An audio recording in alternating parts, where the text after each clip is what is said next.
ლაშა ზოგადად ახალი იდეების დაფინანსება ძალიან ჭირს ქვეყანაში და თქვენ შემთხვევაში ეს როგორ იყოს კერძო ინვესტორი ყავდათ თუ საკუთარი ფინანსებით თუ მეგობრები თუ ოჯახით ძალიან სამწუხაროა ძალიან სამწუხარო ფაქტია რომ საქართველოში ანუ იდეაში ხა ყველგან მომრავლდა რომ სტარტაპები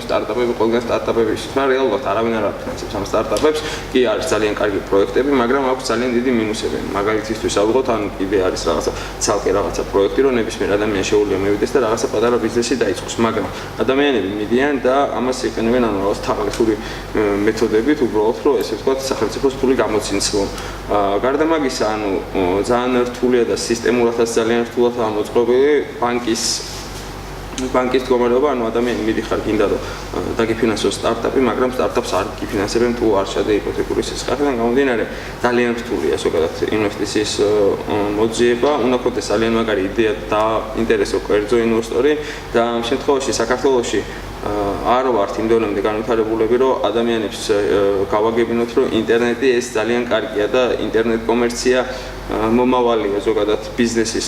თქვენ შემთხვევაში როგორ? შემთხვევაში ყველა მოვიქექეთ ჯიბეები და ვის რა ქონდა გადანახული, ვისი ძალიან სასაცილოა, მაგრამ ონლაინ სესხების გამოყენებია იმისთვის, რომ რაღაცები გაგვეკეთებინა. ანუ ძალიან თუ გაქვს ნანახი ძალიან კარგი მარკეტინგული კამპანიები გქონდა და ეს ყველაფერი იმის ხარჯზე, რომ